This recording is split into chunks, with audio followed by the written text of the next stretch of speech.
and they call me UJ.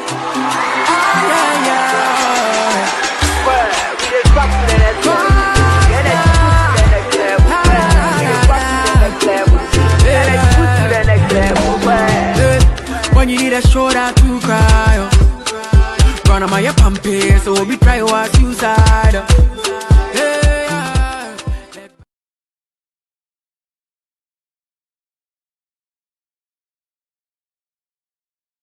Still Ghana, ye owe Coach Kusiapia 105,000 Ghana cedi.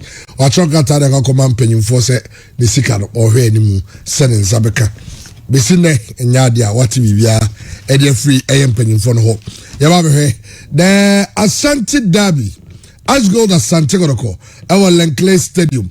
Na penny for do be Casadi for home, yet is answer no eba.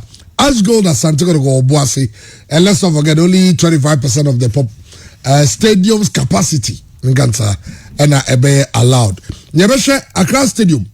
Oma ya debi ho say the Saturday game eba so Manchester Derby no said ye besi akoni nipo mbeko stadium no ya marki baby on team trend baby abetra na oye ne sageke na ni banyimfo a omo soja mu ne police fo mu ane namu a ya na amavo nsheda adhere to sa instructions ahodo no bebeshe we said ye teams near approach weekend matches no respect to COVID-19 safety protocols no ehon sensem Ken Faisal say on some ho said them kind no Ashgold any Asante no kono yebehwe na we hearts of ogun so any Accra Gold Olympics any matches ahodo a then also baso weekend here live on Facebook Pure FM Ghana obetimi ahwe show no bi and so honum Andy Garcias. Aha, okay. All right. God bless my homeland, Ghana, and make our nation great and strong. 95.7. Go to defend forever and consume freedom and the flag. Freedom are you too and me. You see with the fearless, cheerless, all nicey, and make our nation great and strong. We salawe, all mine forevermore. We salawe, all mine forever. Maza. Now I know salawe na say.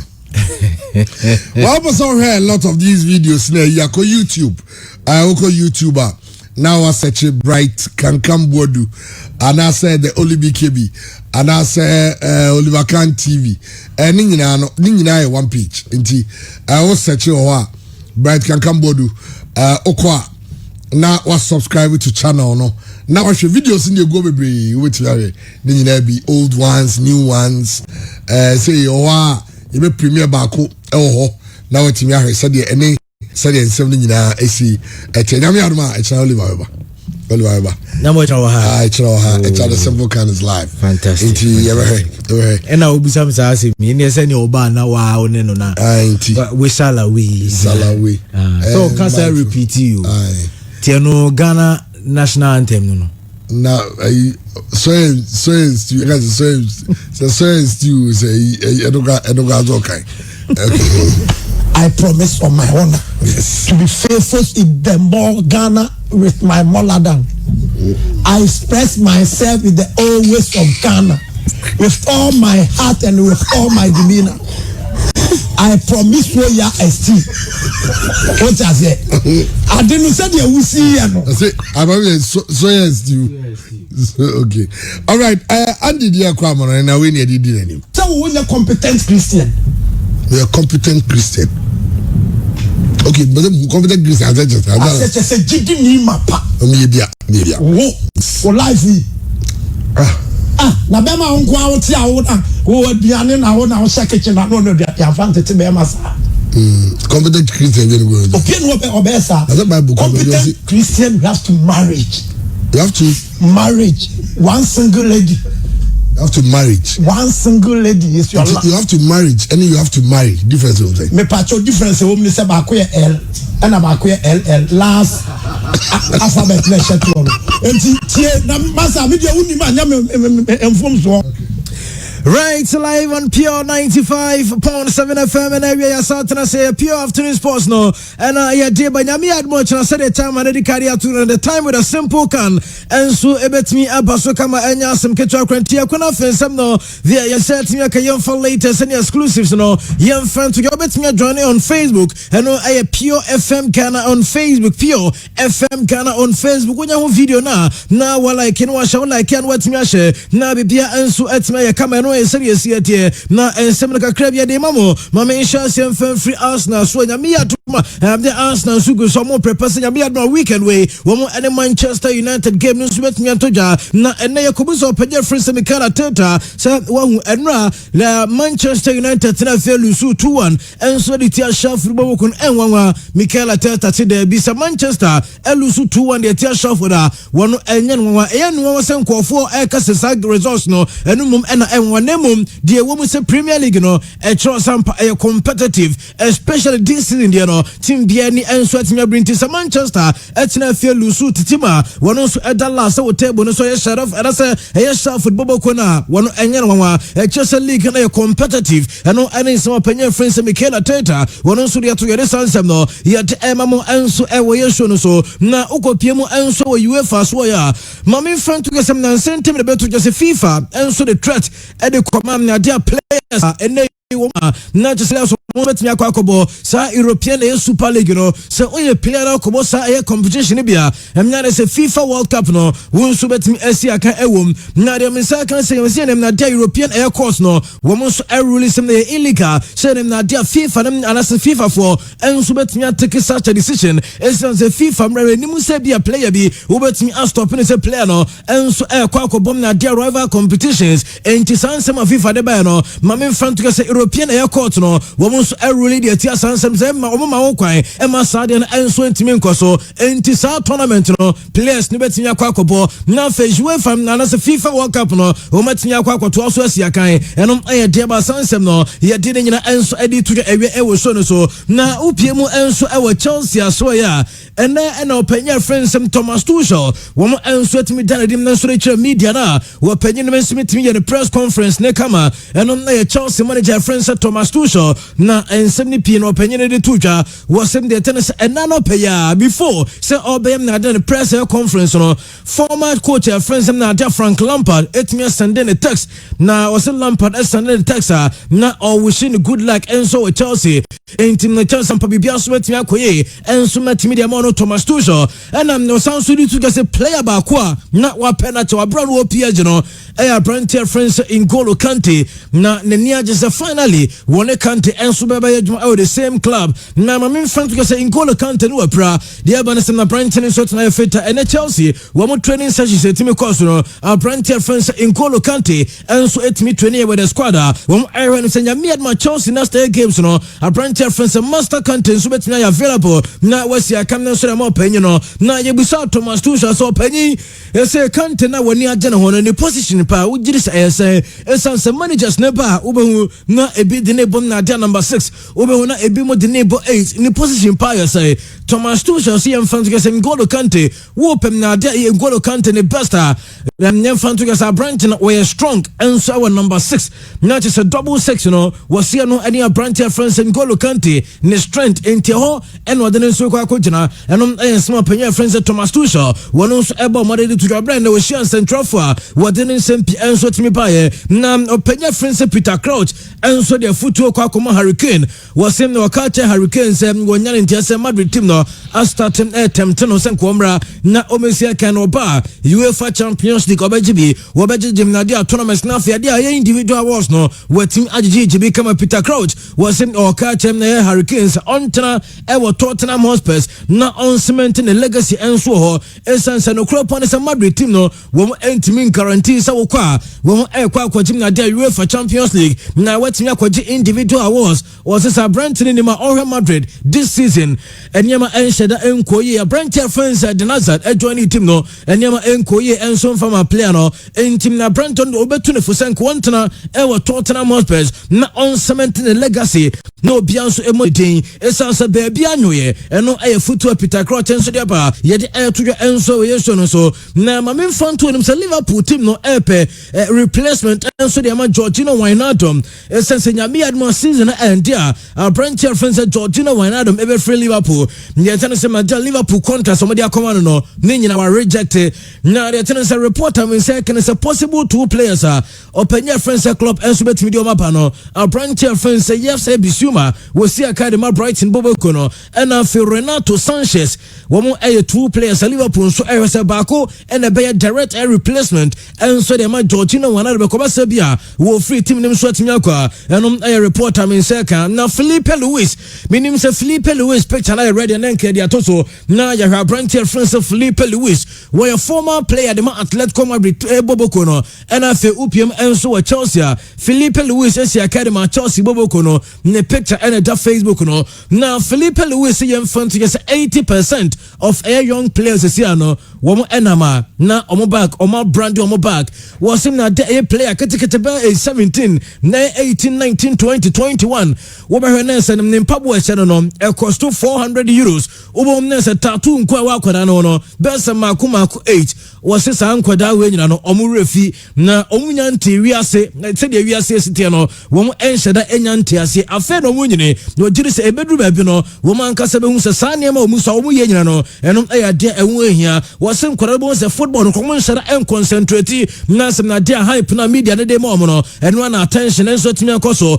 e braso se sa players no womo de omo attention enso akomo football no so se da be bibia so betuma ya kama enom ene de ba sansem no yet to yourself Cristiano Ronaldo any video ne dia maya na me de sansem no so etime de atoja na eno aja na Brentford friends Ronaldo ne wife ne din so ede Georgina Wijnaldum ne girlfriend no enso etime celebrating the 27th birthday na before say Ronaldo aye surprise party the pictures ne bra na say the images no emam enano pe no bebacho sa dwumade we enso etime ko so na che say o hwese dem Ronaldo ene ne wife na say ne girlfriend no wo mo so etis no mo jomania wotumu sampa na bibia so kwa kama they mean say kan say upiem enso wo Italy yes na dia police for enso bam esan so mo gidi say Ronaldo were so break e COVID-19 rules no and as regulations Ronaldo etime break e na one ne girlfriend enso etime pie na eni kwan say Ronaldo ene ne girlfriend no ekodi sa growe esan say COVID-19 na ba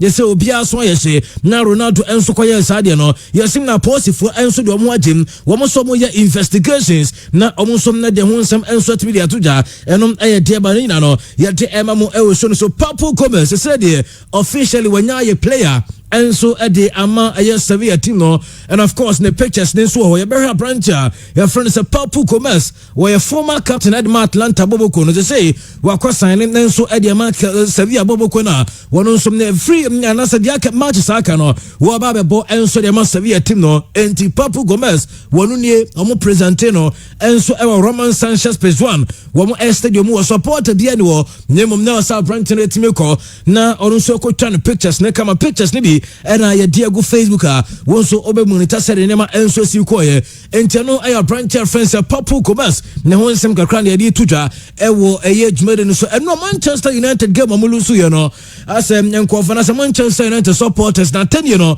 wo mo de do na ekoye ekoma akwada ne team enso de Axel to Azimbi esanse sasa kan go na buy no bon e deflect akwada no ena bon kokoto net na live on Facebook ye de omo messages ni bibeto na onso atimi hu said esi kwa Manchester United team no wo mo akonda bi o bankasa supporters Santania wo mo ede kwa branch no so na racially ebi me abuse a branch ni nyina entim de bema mo na de images ni bi na ohun eye messages anu so atimi call so na openya friend say Rio Ferdinand Ejarefa Ferdinand ni tweet no enso afato Ferdinand enso akekana adwen na de akere na Manchester United supporters no enti Ferdinand the response ni or say Manchester United supporters na moya sa no sabi omo ye ignorant idiot what you say na omo this adwuma enso this akoda we na ohwe messages ni bia nkofo de call ya utumu se na anu wahye ebi mu di emojis utumu se adre pa emoji na wa post ni nyina bebrebe ni nyina no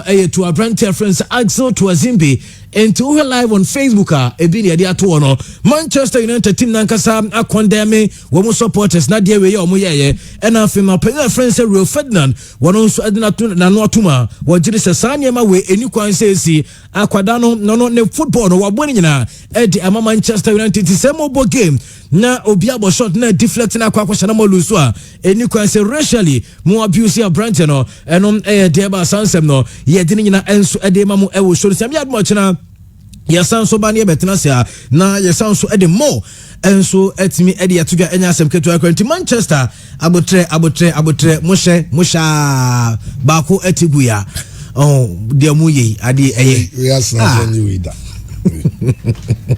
kacha so boti team ba no se player ko mistake ba kwa mi acha mo na ne e de ge gugu mo then you bless you the second to me na bi Ghana shaka dem senka ba na de on kuno keto awi na musu.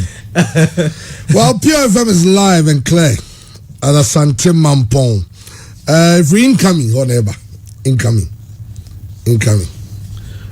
Van Soswana okay we got to say incoming or baby officially there bibi atutuma na ya sai na omo say as a Twanzimbe dey adwe omo say do bomo mo se no mahu akron so Manchester United omo team no ranks ni na wa captain o de omo mo trust ade no omo ye no change from joy adwe omo na ye no no because obi be say so it takes adwe to see an adwe obi abobo no akwa mistake back wa so ya adwe because of seven predators and the color ejuntu aye na sembiane wo de ready to me enko we na you share with you am ma reply o de be mom aye aro so hiti sim hu no wa chocho we mo ya ba ko pe say she your mom say ayi by emojis no de gugu bebrebe no emojis ne gugu bebrebe we say bade 1980 we just say bodam phobia ene nyame na do no anya internet sabuji internet fofofo ene wanya bi no de church santi muni na kimia stars Manchester for na trauma Twitter for ni Instagram for ni say sanko for say omo block your accounts no omo block your accounts no to Azimbi ebi mu didi na tem nyina no bi acho nigru so we are saying any can so team no so what support the team so sa ya tick boss Twanzimbi wo hu pe onyo se sa ne mo bi fa na ya say ye ni go for me say ye de we see na still I that so jira kon na bende tell obi ya say the whole Asante Mampong midwifery odo ne obabia Mampong say wow yes. I think we are very bad, and I love the way I hear you, Ferdinand. I can say this is a disgrace. Absolutely. These ignorant idiots need to be exposed so everyone can see them for what they are. Idiots. Yeah. Idiots no crowd. Why you're nice because if you hang your West for get more. Wow. And the Man United and Kasaro more a class of very bad defenders. John O'Shea, Johnny Evans, Gary Neville. Gary Neville. No but two no. Phil yeah the channel. Phil so from pa. I don't think Ferguson turn no my Everton. Okay, Gary Neville. But to the chamber. So I don't know as that type of snya ball nebo. Utu the ball now mu no nimbo bako kra. Later kra Fabio ne Rafael mu kra so buy. But Fabio ne Rafael de na ye kakra. But John O'Shea ni Johnny Evans mo de. Na mu nyina o. De na o man ka asem bia ntia o mo. Na nse na wiase na ye wo mu no. Akwa bibia o because of social media nti. Obia fa phone na ida so didi o man panyin atem I know the depending be at normal to the extent social media ya ni abani Donald Trump ya gene Twitter handle I'm say Facebook I'm say call mo board ne level some so he say mo ebegin account social media be nti sana we asena ko omampanyi ma address on coronavirus no be akotrego ase tell my auntie in America I need food. Say, Mr. President, let them then come to play for. You will never be a diago. But you say we are losing our values as a people. Says our respect now. Caneno. Because Jesus are open school. Now Banebia, Penibiti area, young few, or to area, no could jump no kutadia. Yeah. Was a crown, yeah. Now they are kujano. Yeah. And then crown out or me and the phone so cry na dream was a grass and an headphones shana so I just say who the muti I know Philippe Louis second say player by the age of 18 no top bag $40,000 player B that's a Ghanaian player or call very big team at a very young age. Boys na utu omufua but no Oliver kai ya force ni efutu utu fa si we yenye ni sei o ye ti ana be yi onso so ye ni sa ni ye ma no that's anyway Obi you like Gary was a great player. Gary Neville, yes. Who said that? Gary Neville. Gary, yes. Governor Boateng. Obi Oba crossing ball. Otimi wo ball no so out so a time ball. Gary Neville they no do ball. Guy, but the Gary they know it's good for me. But Phil na not me problems kaka. Oh, Gary nanya. Gary nanya. Okay. Floyd Kelly Jr. I'll say still Manchester United is the best. Well, Christian, you didn't say and you no big game. And I still a big game. Manchester Tottenham. Liverpool Tottenham a big game. Yeah, big game. He's supposed to. Hey, Jose Mourinho versus Klopp. I say a big. Liverpool are defending champions of the Premier League. Spurs bought Champions League 3 seasons, final 3 seasons ago. Okay, anyway. And they but this season they don't change the money. I know your monk. So be and I ask Namuda baby. The year 2021 a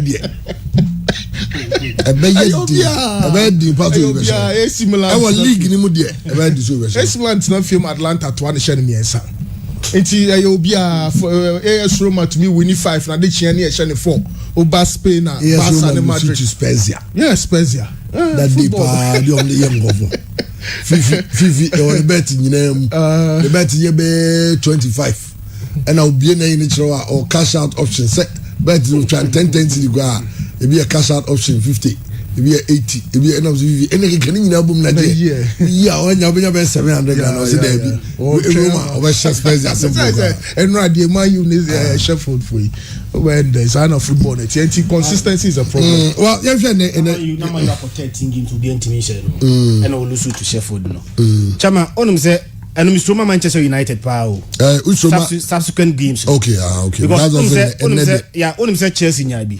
Chelsea want to say lose to Everton 2-0 no. Now Chelsea across 17 games will be intimation no. And Everton share 2-0. Everton share 2-0 na nije dumie. Only say even Everton na can asem kra no. Ono so nya a very wonderful start to the season. Nije dumie ontimi ansori bium. Man City answer ti nije na so. Seja kujajari kudumu a wanhwa wontimi nso bimu eti teams no menya team a say what me I have very consistent throughout the season eti no Manchester United for na omko 13 games and obi ntimi nso omona omoruso this game no how they will be able to react in their subsequent games and about share how mentally they are prepared to win the league because teams in the season we know not just in England oko Spain Oko France, Oko even in Italy. Obi atimi a very wonderful run. Just one bad resource. Enya tompe na fi team frase no otibasa. This weekend, I think the Manchester boy against Arsenal, right? Yeah. How they be able to react that game no? And Manchester na we do be prepared to win the league. Oh, Chelsea there. On Everton share na Arsenal so share. Yes. And ye wuro ya ta di ba ku share. They say you know, ya the be United for on Saturday. United in there. Almost be coca cry fine. we don't near fro. I've been once by the time season end, you know. Last night I playing the Champions League. Oh, what is funny? Obi, and the worst now, as Obi, okay, we Champions League next season. And na Empire no, Empire is sure say Arsenal. And now say we sure say Chelsea bet be akosoro. Oh, yes. Chelsea Thomas Tuchel say ball o mo ba be ball no obi an hu bi da. Thank you. I didn't care. I didn't. Chama, okay, say. I didn't know the same points on Robert Koyen. My last game, Moshe Sarante me boa. 3-1. Okay, say 16th December. Our Emirates, number 1-1. Mo boss 1-1 game ni we no. Arsenal at the 15th on the league table. 15th. Now me 10 points behind Sarante. But the chance say Arsenal yakasa CC no. From 15th position, way back in December, Arsenal toss on watch. Only 5 points off the top 4. So Arsenal playing top 4. Our last performance on put up within the range of Arsenal. Because for a team as a 16th December, not the 15th. And here I can say Arsenal winning 5 of their last 6 matches. No Man City dying. You can't say David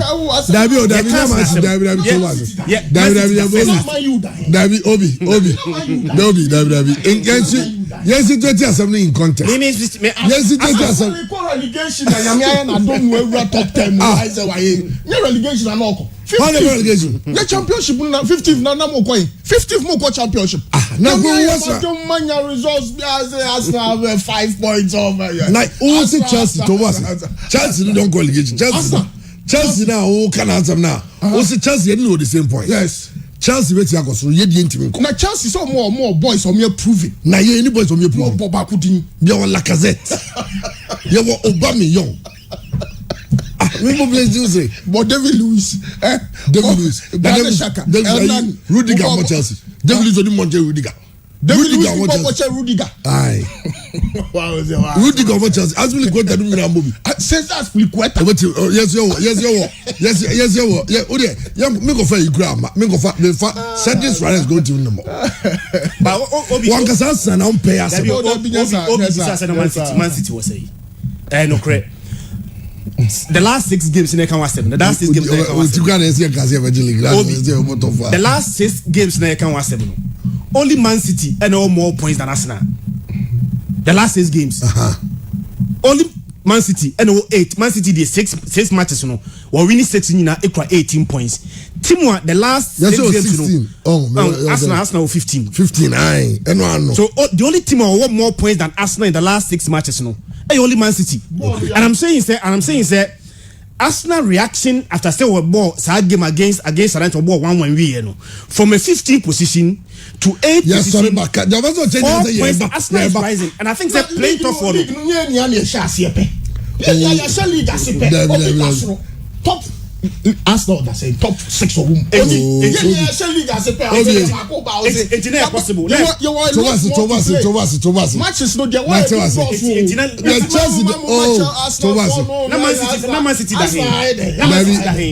Christian, your question also Christian, your question also Obi say Chelsea every team Chelsea be from Basro. Na Chelsea yesterday league no. Omo yet your boys ara. Oh, so assistant coach. To what assistant coach. Yes, coach now. Bambasa me trese. Yesterday. Abramovich assistant coach na Bibi Babesi o. Question obusa no. Say, yeah, the obusa say, yeah, started it. Oh, say coach no. Yeah, started it. Almost started it. Iti mo ba no de nya bibia baby amodana hona 8th 10th 11th hona it did see the answer for this. Oh my yard there 10th no I feel mo say time out as a very 10th Real Madrid do we say Madrid there's only say they are Champions League we watch Champions League yeah and G League na we watch champion e better to me all right Martin okay Pablo Mari guy dey change Rudiger na kasa ye go ko German ko Rudiger Antonio Rudiger na Chelsea no ya we Sibali o se wa William Sibali no mu nyomo enye no ne hu hia enye no hia asadi ayenyimpo o de yemra fi yemra March week 11 mo aso hin ba ko enya testing go mi say da o send bi aba obi okay March week 11 sha say nyame adom a chena 3 p.m. Bechem any 11 Wonders live on Star Times Bechem Park Eric also Prempe Prempe and be in the middle of affairs on the original game. Then on Saturday, also live on Star Times, and so Ken Faisal Brikum Chelsea, Techiman Park, Benjamin Kesifa, and a referee for that game.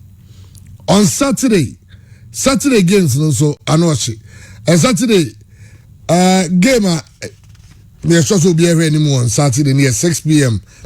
Game between Hearts of Oak Accra Gold Olympics. That game. I know Benshi.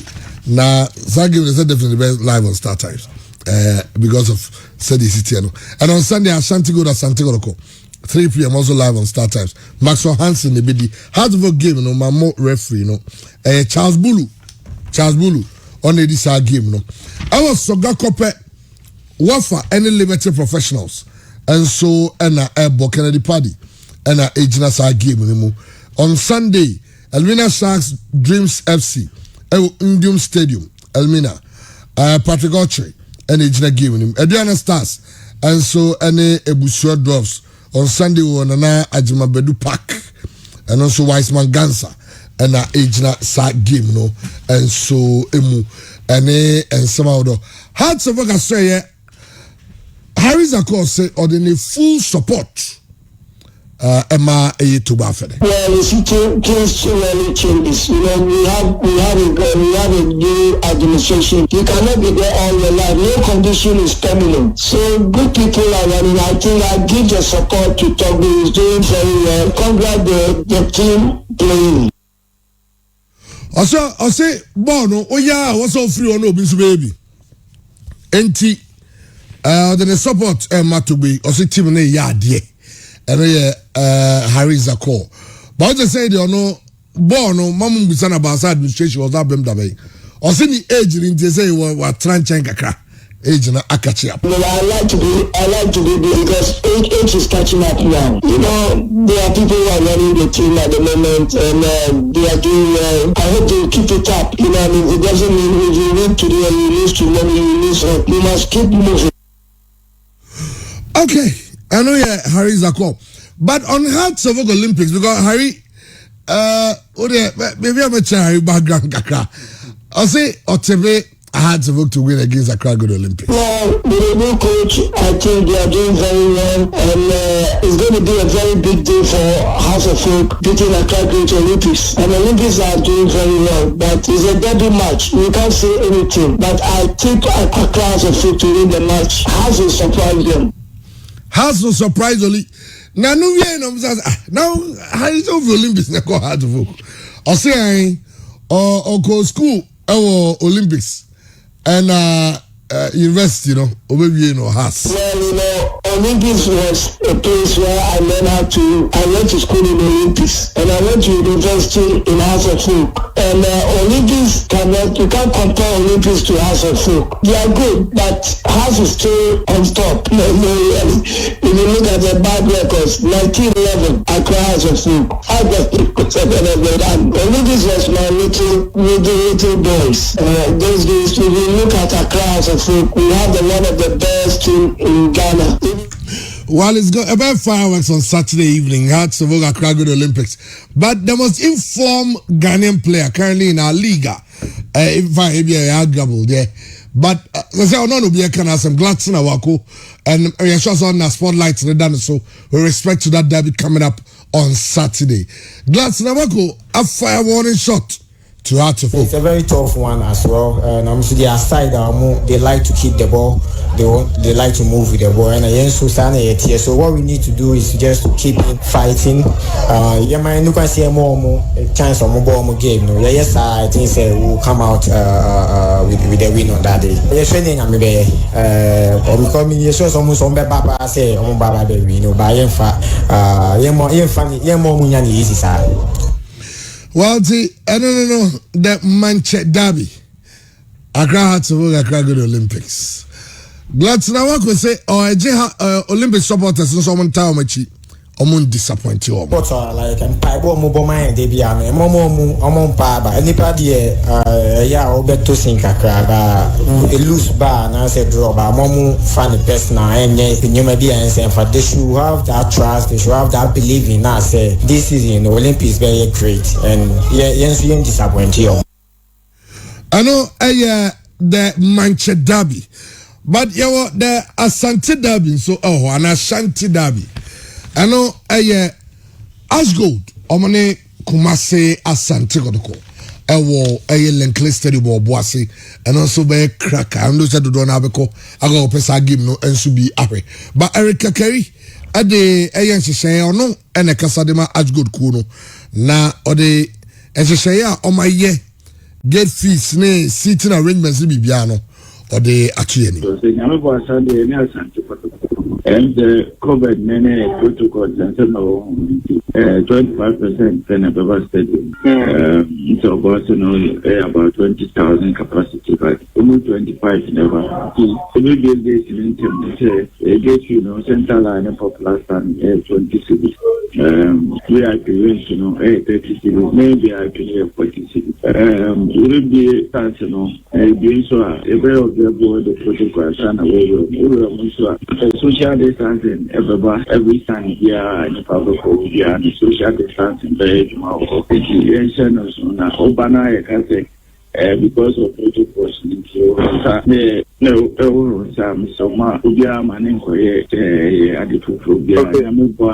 so central phone so because COVID-19 central for the Bible say I changed central phone number so we really admit 50 freshman I was telling more on the central phone.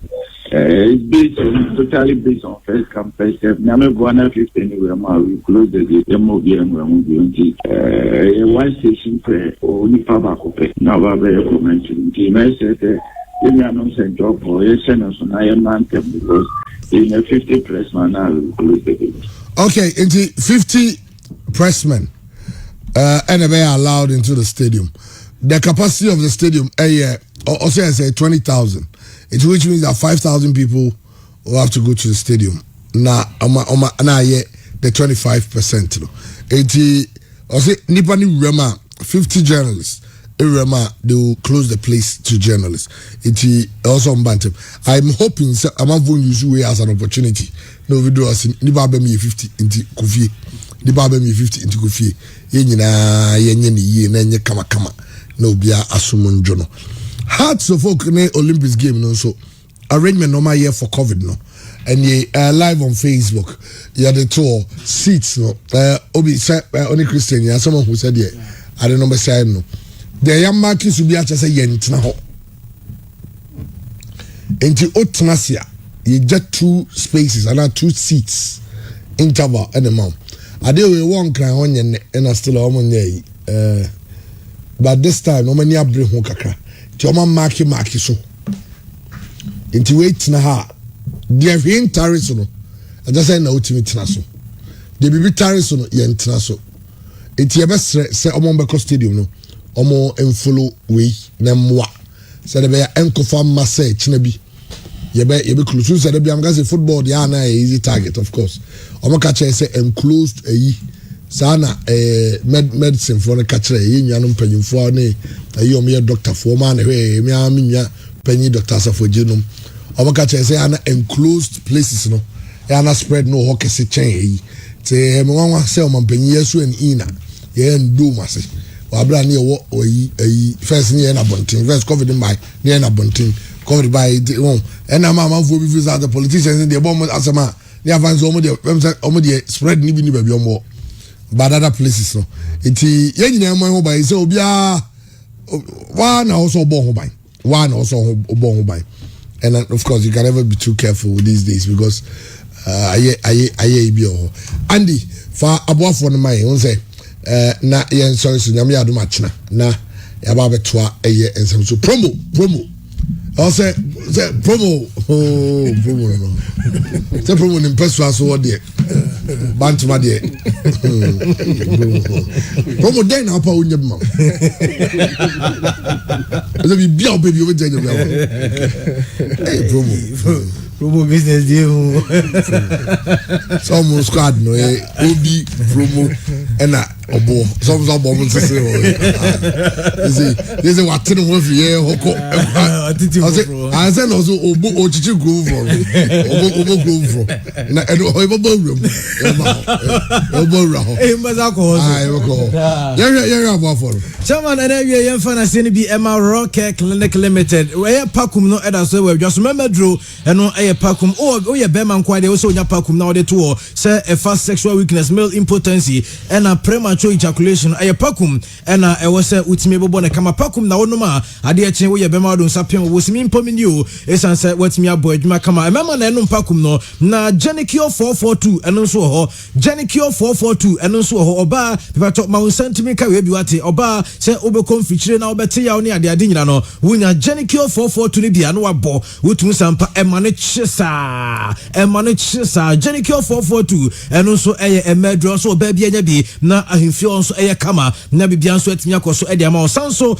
na ye the rock garlic mixture enso de aba rock garlic mixture e wadwa so we no immune booster what ya se wunya bia e boost immune system de ama kama covid no se immune system no anya stronger masa waso be yeshi enti o se boost no e rock garlic mixture e na wasa wuji sanso e na wotena se cha wo se anansi a chemenai eno so unya e rock garlic mixture ne bi na wo bi sa wotena se cha na osisi woti pensa ne nyina e rock garlic mixture e na awasa o ma unsa etimi ka bi sanwe we na no wo ko ba bia to aduro bia wo se rock omunu pa omode abaro de upe bi na unsu atimi anom de tena se upero do atimi to Alaba Babu station wo mo eni sika fie no e na edi animhwe enkra dental Pantan Junction wo mo e with the same building with Aircare TV e na fi Madina Post Office asarebo twekwan na so wonsa ebetimi akomo for 0248885040 0248885040 wonsa enso ebetimi akomo Unique ED Ventures wo mo e wa asafo Unique ED Ventures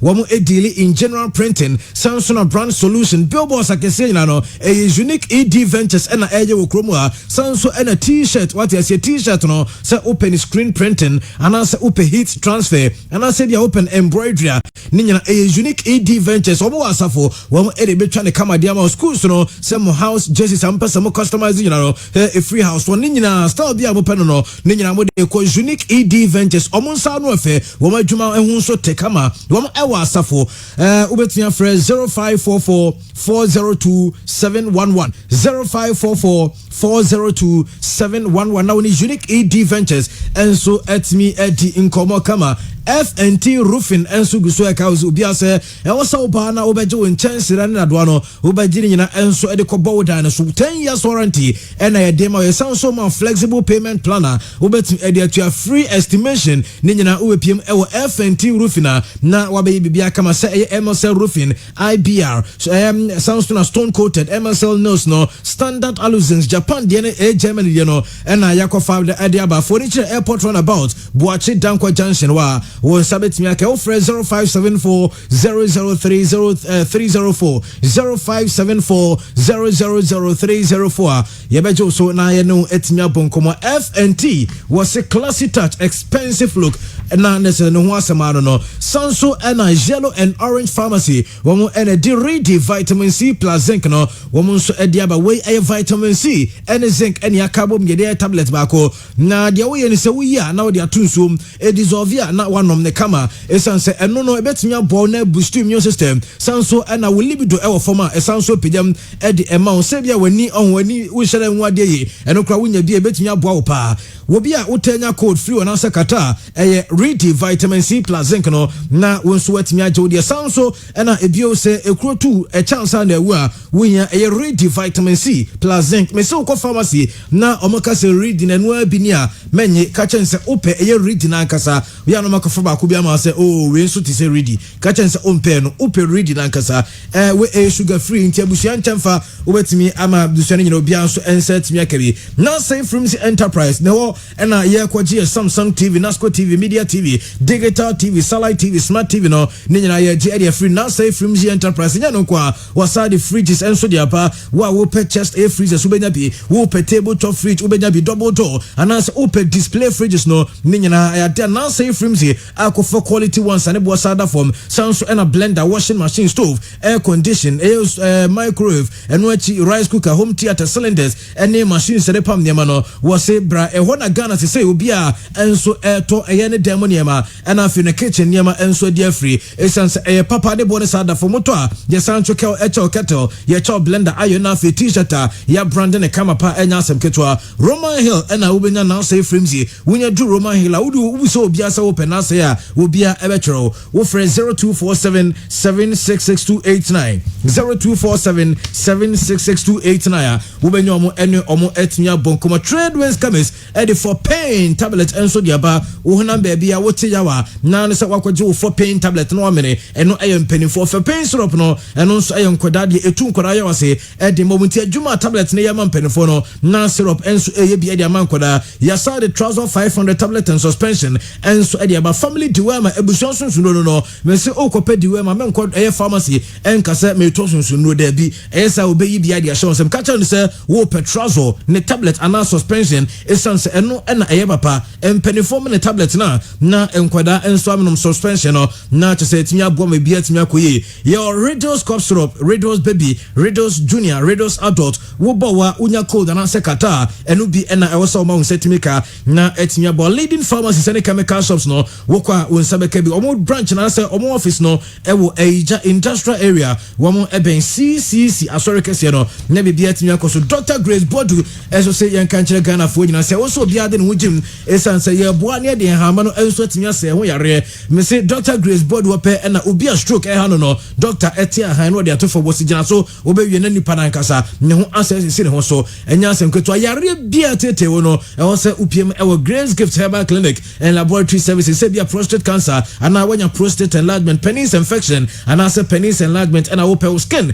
and anya bia to any diabetes, hepatitis and wo de bia wanya bibitis ulcer ne nyina fabra enam yare bia no Dr. Grace Bodu enya tenasia na otu ase exclusive vaginal steam no woguso eye enso de mamba no eba opa wo a eho ena wo so do ani enso timichire branches no eye 2 ewo kroma Oshim School Junction Barakasi Road ne so ena ebuo kokoforidia Gulf Filling Station chenwa wo Fred Doc ewo 0246 518003 0246 518003 WhatsApp line enti abrochire fo nyina so betimi afre na one Dr. Grace Bodu nankasa dinkomo na watimi aboa na bibia so atimi aye kama pa enso e de ma hye so se wa donko original hand sanitizer no be koso anu use sense covid no eho wo sha o max na wo horo nsa no na odi eye adonko original hand sanitizer na odi air found so na adonko next level premium energy drink no na eno so wano num bia kama eno so boa e boost immune system no anya ho agen na bibia enso atimi akoso nti aboafo a wo mu ekra mu enawie ema ye de pure afternoon sports edi tuja no wo mu ehun sem ena ye de amati fo nti chairman eno say this Obi, they say BBI is set for the derbies, the two big derbies, and we are hoping start times for my good coverage, of course, and very important. Yeah. So far, so good. Start times, to be say challenges for. But I think so we've got to support them to improve our league. Teams in Nayo Mubabeshia or weekend derby Simono. Omu nyina no ye traditional clubs a omu level of Ghana football no me esronko enti was so be additional mu say there is a great opportunity to rewrite Ghana football in the positive light. Olympics day any more demo senior Nyoma City hard to work so, and of course adia bakwa America say a great positive to Ghana Premier League this season here, the quality of refereeing. Yenya sports of dubious decisions, but generally you're very young, energetic referees, and some person who's a referee more than master ɔbɔ the final whistle no bia nkɔ ne nkyɛn no no nko an gyina hɔ ɔkye ne ball no a walking straight to the dressing room a obia nka na sɛm a no hu sampa referee no ɛyɛ adeɛ unfortunately ye division 1 league ni mu na ye hu sɛ referees say Danbot ni Accra Lions game bi na say ntokwa kakra course na RTU ne Nkranza Warriors so game ne ntokwa kakra course so generally refereeing has been great. Some few years ago so Olympics say ba be share Accra to work and Kotkoni Ashgoda the talking point would have been the referees. Say a problem ni ho emrante na was so translate resources kakra wo ho club owners and administrators no e dia show mo no omo enyina so no omo and omo fight no enra games ni mu na ye who the best of football. It's unfortunate say no workout not be available for Olympics but ya Preku knows what it means to play for hard to work. Nimro D or hard to work no only Olympics shy onim what it means pressure and tension or God na Trump sunim what it means to play a game involving hard to work any Accra Great Olympics. As always, hard to will be on top because traditionally they are the Omune Fiera. Behind Olympics no akwa second Pfizer ne Techima 11 Wonders only so one cry but ono akwa tenant kakra only one so mum na efira only for some na ye manchefo na nkasa okay nyame ya domu a memne de ya chinachi ya ye be wan na ye na ye the owners or the true owners of Accra. And again it's a battle involving a foreign coach and a local coach. Sana Kumasi Asante Kotkodiano etie and I want to motivate Johnson Smith ne Gazelle no say Mr. Sakovic or she shared in Nyoma ye ni post game press conferences or to game na so ni papich no nyina no sa coaches me anyway there in terms of positive influence on the Ghana Premier League they've been top notch but your local coaches no so nchire bibi say foreigners no a transform your various teams almost crack teams omo betumi ni evram ama Ghana Premier League no I very interesting. See weekend where there yenye be call boase when tumi an call boase so there na start times for na wa so decoder no enjoy the best of Ghana football. Well into weekend but you nyina so na this side and now attacking Pfizer like second Pfizer ni go some sakubi second Pfizer co relegation bi ma me so so be ba secret nti alaji so mo nko de but you nyina de emfabo airtime wachi okay you see na you pure drive with Echo Sibo and so Eddie Abro. So we are competent Christian. We are competent Christian.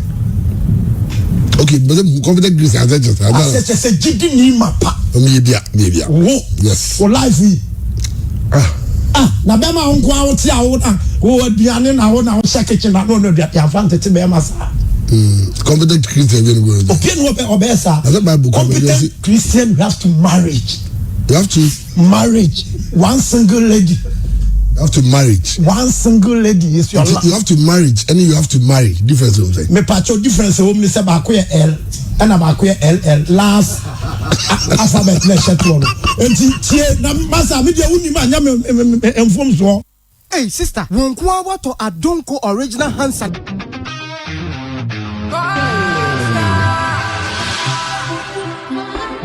And they call me UJ.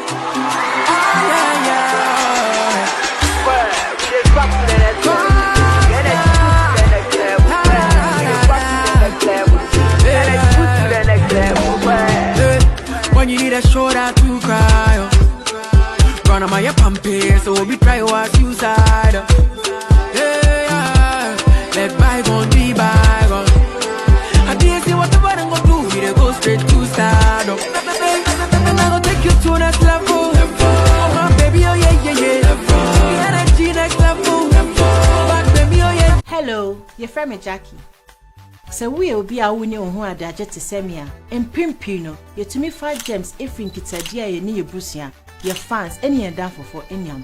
Nanso, what bet to me about home by? Use the Adonko hand sanitizer, debia, any bribia. If you say you to me 5 gems if in Yamansa is so. Adonko hand sanitizer, bet to me about home by debia, free gems, bacteria, you need in home.